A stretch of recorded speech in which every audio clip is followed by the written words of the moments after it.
Good morning, everyone. It's a Tuesday. We are happy to be here. I don't know how your weekends were, and I don't know what you were doing, but my weekend was just so hot. I was involved in a masterclass with Dr. Mike.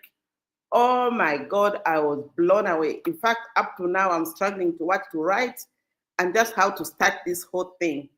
But today we are here, we are here every day, Monday to Friday, for our 8 hours to 8:30, just 30 minutes of free mentorship, to people that are around us, just giving back to whoever we have impacted. And by you being in the house, you make us wake up every day for the last 5 years, just here and making us do the things that we love. We love to be here, we love to be connected, and we just love how we come out on a daily basis. So on Monday, we've got Trev Water that, brings us so much joy. And he's the one that wakes up every day for the last, 5 years to make sure that the back office is running, to make sure that we are sitting well, and to make sure that things are happening. On Tuesday, it's mindset change and top momentum. Wednesday, we are bringing out, young people who would like to ride on the shoulders of the giants, so that they can be who they are, and we just want to encourage them every day and make sure that we are not just talking but doing. So we are very happy that we've got our Wednesdays covered and that we are good to go. And on a Thursday, we've got our Dr. Nelly. That comes every Thursday with things that are from your bedroom to your boardroom. And today, at the end of the day, those ones who are going to be participating, they are going to win themselves a ticket to the Real Woman Summit 2025. Level up and elevate, rise, transform, and thrive. So these are some of the things that we thrive with. And on Friday, we've reserved it for healthy tips so that we can continuously learn ourselves in the things that we do. So today is Unstoppable Momentum. So welcome everyone. I'm excited to have you here for today's session with the topic, how to feel more organized and happier with what you have. There, the emphasis, you feeling organized and happier with what you have. This is such an important topic because so many of us feel overwhelmed, like we don't have enough time, like our space is not good enough, our resources are not enough, and so many other things. I'm unlucky, all these things that are happening are not really there. So today I'm joined by Lizzie Mkwasa in the MCP, the lighter, who went through the Mindset Change Process program. One of the biggest transformations she experienced was actually feeling more organized and much happier with what she had. She was saying she was going to do this, she was going to do that. And today I just can't wait for her to share her journey and insights with us. So, Lizzie's story and insights. So we just want Lizzie, thank you for being here today. To start off, can you tell us a little bit about yourself and experience with the Mindset Change Process, program? What made you decide to join? Because you are a big girl. What made you decide to join? And also, some of the things that you really want to tell us. It's all yours.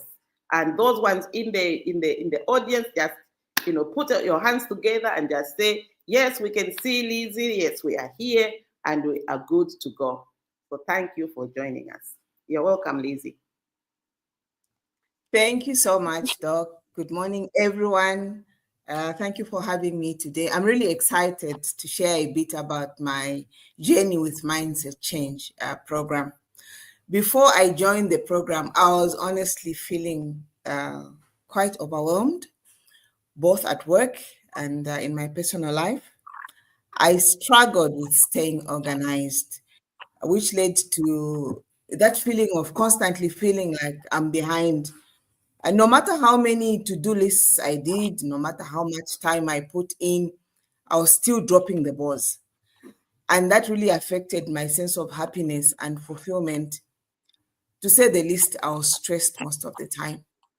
So, for instance, in my personal life, being overwhelmed showed up in small but heavy ways. I'll come from work after a long day, And instead of relaxing, I was immediately switch into another mode, caretaker mode. I'll switch into being a wife, I'll switch into being a mother, I'll switch into being, just taking care of everyone else but myself. I realized that I was more present for other people than myself. Then even the issue of the phone, you find that when you get back home, that's the time you want to like really check what's been going on, and what more with the many WhatsApp groups that we constantly find ourselves in. So it was adding to my being overwhelmed. And the other thing I realized was I was saying yes to everything and to everyone. Even if I was running on empty, I would want to take on more than I could handle. Then I also developed a tendency of pushing everything towards the weekend, forgetting that even the weekend only has a few hours for me to do what I needed to do. So I ended up having heavy load during the weekends, and that took away my peace and my just say my free time. Then on top of everything else, I added on school. I started the adult education.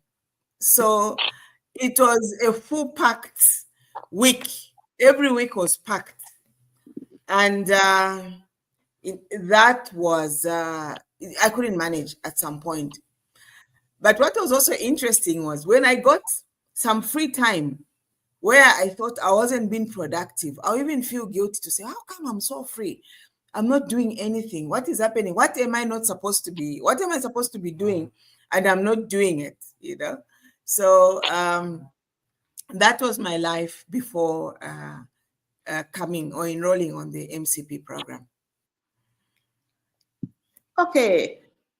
So once you started the program, what were some of the biggest shifts in your mind that helped you feel more organized? Before I answer that one, Doc, let me speak to a point that made me realize that, no, Liz, you have to do something here. You have to get more organized, or you have to build a system around being organized.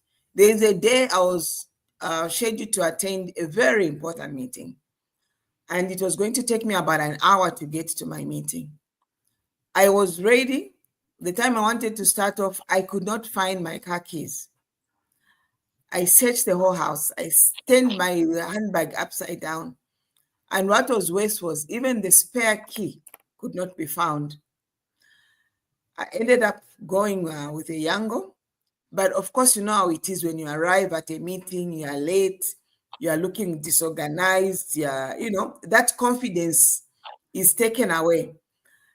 I arrived panicking. At that point, I said, this is it.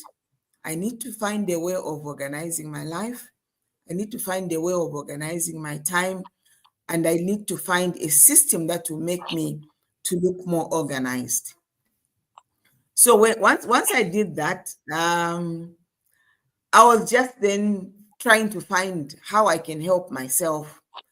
And then coincidentally, and Dr. Sunshine has been very patient with me. It was during that time that she sent me an invitation to say that the program was starting in January, and it couldn't have come at a better time. So I straight on went to enroll in the program. And what was the biggest shift in my mindset just on day one was the wheel of life. So when you come to the program, you see all these heavy topics that we deal with, but are very key to mindset change. So the wheel of life to emphasizes that we need to be balanced in all the 6 areas of our lives. And these 6 areas are broken down into family and home, financial and career, mental and education, physical and health, social and cultural, spiritual and ethical. And we did an exercise where we needed to join the dots and to get a perfect wheel, which is a circle, a perfect circle. You should have seen what came out of my diagram. I don't know what I can call it because it had spikes here. It was going in. It was just a shape, and it couldn't move, because a wheel in its perfect shape, it's a circle, and it roars smoothly. Mine could not even roar because it was just some shape, not even a star, just something else. Then we were also taught day one on time management. I came to realize that even as we are doing the 6 areas of life, as we are balancing them up, we all have 24 hours to ourselves. So what do we do with the 24 hours? The 24 hours is packaged, or it's segmentized into 888. So the first 8 hours, they are for plan A. These are the hours for high payoff activities. These are the hours we dedicate to our bread and butter.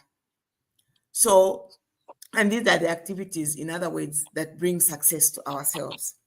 So the first 8 hours are dedicated for that. Then we've got another set of 8 hours, which we can break into 4. The first 4 hours is for pursuing those things that are of interest to us, but they also lead or add to our success. Then the other 8 hours is really for the things that make noise in our lives. When you enroll in the MCP program, you are going to be taught on what is that noise? What do we call as noise in our lives? These are the things that take away. These are the things that are of little value, if I may put it that way. Then we've got the last 8 hours, which out of the last 8 hours, we can spend 1 or 2 hours to reviewing how the day was, to just planning the day and forecasting for the next day.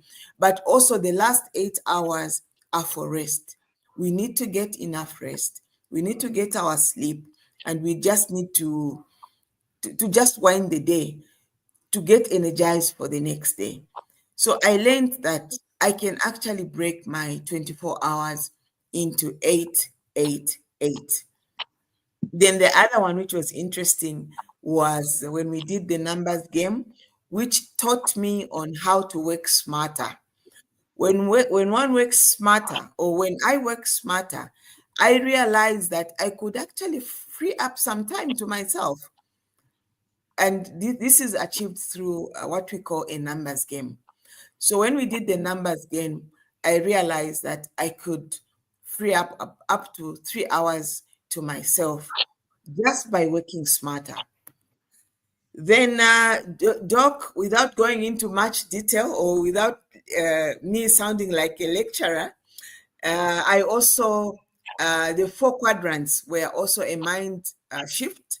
Immediately you spoke on the 4 quadrants, because then I was able to pick out what is urgent in my life, what is urgent and important, what is important and not urgent, what is not important but urgent, and also what is not important and what is not urgent. I was able to get those quadrants and see what things I could put in all those quadrants. And of course, to mention to the audience that what is important, the quadrant of success are those things which are important and not very urgent. Oh, that's so wonderful. You are indeed a change agent. We give you kudos. And as you are speaking, I'm also learning, because every day that every day that someone is talking about the things, the people that are in the room also are learning on the job. And I just, want also to assure the listeners that, even when you're plotting your will of life, even if the plots, all those, spokes of the wheel of life, it doesn't matter how bad the shape is. It just makes you realize that you are probably spending too much time on these things, and the other wheel is suffering. The other spoke is suffering. So even if it's suffering so much, it's in a dip, you have to have ideas on how to manage, ideas on how to pull it from the ditch to where, it can be manageable. Because as you stop, when something happens in your life and you've got this dent, or we use the tire itself, when something happens in the tire, with your tire, what do? You stop. And the mindset change program is saying when something has happened to you, stop and actually see how can you manage or how can you relate with with that particular incident that has happened. How can you make it happen in a way that you start working on it? So what are these activities that you're doing so that you can do that? And those are the areas where people when they say, and that's why sometimes the cheating comes, where you think you've got 9, you hear you've got 9, then where it is financial and career, then you come and put 2, and because you want people to know that okay, you're not there yet, and this is what you're doing. You're riding, you'll be there. But it just says if you can stop being at 9 and be at maybe 3, you can have more time for you to concentrate on a financial career which is in the deep, so that those activities that you're doing can uplift and make you do the things that you want. So it's just an exercise that makes you realize where you are spending more time and how the areas which are good are cushioning the area that is not good. No, those are the resources that you have, where you have to find them in that numbers game. Where is this? Where is my thing? And I'm so glad that you actually using those. So in your own way of doing things, I just want you to just go out and relate it to your own life, the things that happen, because mindset change is a process. So where are you in the process of you reaching, that goal that that those goals that you set for yourself? Yeah. I'll speak to the practical steps that I took after undergoing the program in my daily life. So what was very evident was that I needed to declutter my space, starting with my bedroom. I had a lot of clutter.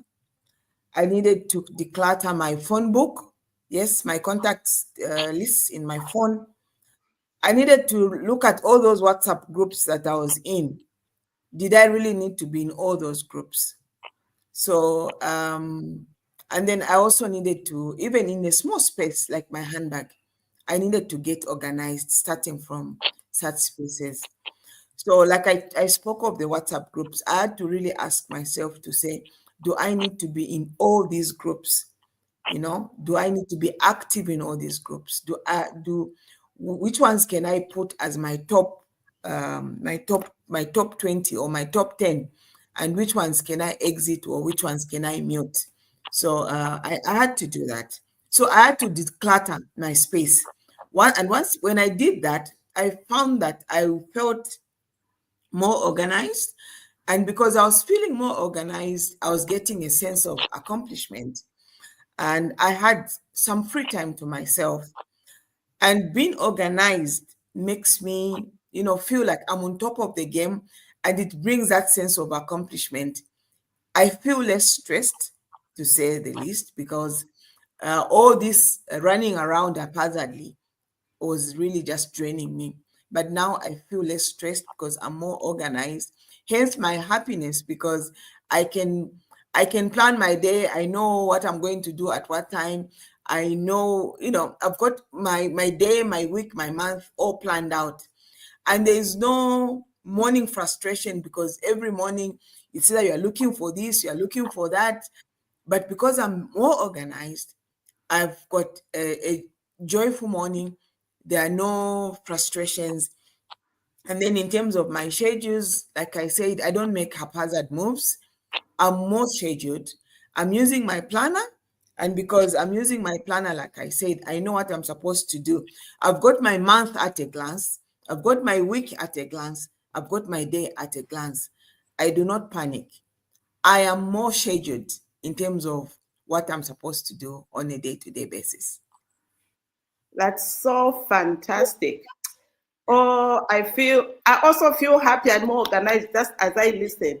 And as you say, sometimes clutter isn't just physical, it can be Yes. mental. How can you actually help, from your own experience, how can you help people just declutter their mental well being and do the things that they really want to do? The mental well-being, I think it's a space that people really guard, but it's a space that's where we've got a lot going on. So, and there are several ways of decluttering the mental, starting with just how we plan those, the 6 areas on the wheel of life. How we plan those, how much time do we attach to, let's say, spiritual and mental? Because that wheel, it's got a lot going on in there. This is where, if you are a religious person, this is where the praying goes in. This is where, everything to do with meditation and everything, it goes in that wheel. So what you are doing in that space really helps. It also helps to share, to network. When you're sharing and networking with other people, it helps, it brings in that, it improves the mental health of a person. I think that's what I can say briefly on how to declutter the mental health. Oh, that is super. And over the weekend, I had participated in in a master class. This master class was just mind blowing. And even if you are organized and you feel happy, there are some things that you really need to experience, like with what I experienced on Saturday was such that I was meant actually to go to an event after the master class, the Awanachi launch, the triple launch. I was featured in the magazine for the Awanachi, and I was really feeling like, yeah, let me go and meet my colleagues, the women first, and all those. So, but what I got, I needed to sit down and evaluate it, and as you are saying, if I miss this triple launch, is it going to really affect, or it is something that I can catch up with, something that I can do another time or what. So I really Yeah. focused on what I really wanted, because it's like, as people who actually give ourselves to young people or mentor people, it's like every day we are being sapped. So I found someone to sap. So I really hung on to him, and at the end of the day, we had such an amazing time. We connected.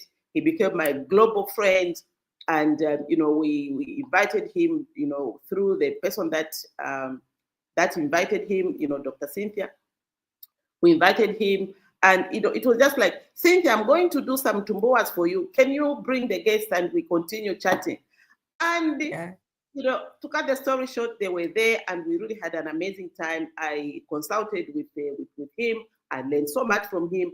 And personal development, you never stop learning. If you stop Yeah. learning, then you've got a problem. And for me, as you were speaking about the things that that you came out with, and the way you were managing your talk, the way we even did skipping rope, to really just say, what things are we going to be doing? So it's not just about you coming and sitting in class. It is actually just Yeah. about you picking your pieces and lining them in a row, so that you can say, I've got a black one, I've got a red one, I've got. So I just want you to really share with the audience, just how people should not think that because they have got this, because they've got that, there's no need to actually come and be more organized in the thing. And maybe just the things that you got from the other classmates that were with you, just how are these things that you think are happening? What is it that you can share to the audience? Um, let me speak on how I even got the name Lighter, because all Yeah. this was, I came to the class. So through sharing my experiences with my classmates, I was able to tell them what my strengths are and what my areas of challenges or my areas of improvement are. And from after narrating myself to them, they were able to pick out and say, no, you are the lighter. And the lighter came about because we are saying that if you've got light in your hands and you light another person's light or candle, yours does not diminish. So with all the experience that I have, with all the knowledge that I have, if I share my knowledge with someone else, my knowledge will not diminish. My knowledge will not go down. If I share my experience with another person, I light up their candle, I help them in doing something, what I have is not going to diminish. So that's how I got my name as lighter, because that's my character. I would want to light on other candles, and as more candles are being lit, it's also adding on to my happiness and adding on to my joy as an individual. So I learned to network, and I learned that phenomenon that indeed let's light other people's candles. And like we have in the chat gift, the influencer is just saying, I think Yes. this is a review activity for me. Thank you, Doc, and thank you, Liz. And these are the things that, because our program is a motivator, is a review, M&E too. It's an HPA guide. It's everything that one needs. So when you see that this is why we actually even do this, why we bring people on Tuesdays, is simply to share that this learning is continuous, and it makes other people who have come before to just realize that they are on the right path. Maybe you can just comment on the other areas where you feel other people would want to get to know. We've got 4 more minutes, and as we winding down, we just want to summarize your journey in one key lesson. If we had to do that, what would you say? I would encourage everyone to get organized. It looks simple, but it's a great thing to do because it adds to your happiness. So, like, get organized in your little space, get organized in your home, get organized in everything that you're doing, get organized, get a planner. There's a tool that we use in the MCP program, which is a planner. This is an amazing tool. It helps, like I said, it helps when you're reflecting, closing the day. It helps you to reflect, what have I done? What have I worked on? What did I accomplish? Where do I need to improve? It helps you to focus the next day. It helps you to plan the week. It helps you to plan the month. So you've got things organized. You minimize on those haphazard activities, haphazard moves, because someone has just called you and you think you can just start off and start going. So be happier by being more organized. Yeah, thank you so much. As we are about to close, I just want to re-emphasize the fact that what the Mindset Change program does is just organizing. You already know what you want. You already know Yes. how to get there. You already know who to contact. You already know the people that need to be sensitized, so that together you can be able to think in one direction. And this is why we encourage, like, families. We encourage heads of department to come with the team. We encourage executives. We encourage especially CEOs, because the way our program is, the head of the institution has to buy in. If the head of the institution doesn't buy in, then it's a problem. But because we are actually engaging the trainer of trainers, like the lighter here is learning how to train. So we emphasize on the individual, because once the individual has what it takes, they will be able to duplicate themselves. The program is reward based. When you duplicate yourself, you get rewarded. When you duplicate yourself, you feel good. And when you're feeling good, it actually, and I think one of the main things that come out when people are saying that their goals are met is the things that they do on day one when they get back home. Like, just simply, number one, number one homework is go and eat together at the table, and see how you now start to talk about just the good things that happened in your day. Because good things, when you're speaking good things, it's got a ripple effect where everyone is. And sometimes we get a challenge of bringing people together, but it's just a way of getting organized with your own team, because they say charity begins at home. If you can't do things in your own home, then it starts to subtract from who you are. And this is why the emphasis on let's engage everyone and see what we want to be doing. beginning from our own home, because you can't give what you don't have. And so these are some of the areas that keep us being taught in our own line of business, in our own individual space. Like for me, I'm learning every day, and I just want to do the things that you want. Of course, it doesn't happen like that. There are challenges where you have got different of opinion. You have to talk about it. You have to make sure that these things are being discussed and agreed, so that you can live this organized and happy life. And Yes. to those that are listening, that is one takeaway that is huge in the Mindset Change program, where you just organize yourself and make things happen every single day. So make sure you always, to be organized, you have to make sure that the imperative action steps are there, the important action steps are there, who you are going to contact, so that all the things that you said you do are going to be done, and what time you're going to do them, and give yourself feedback at the end of the day. I think these are the things that make us different and that makes us feel more organized and happy. I thank you so much, Liz, for joining us, and I hope that after the call we are going to discuss more great things, and so we are able to just duplicate our platforms and be able to share the great things. Thank you so much. Thank you for having me. Thank you.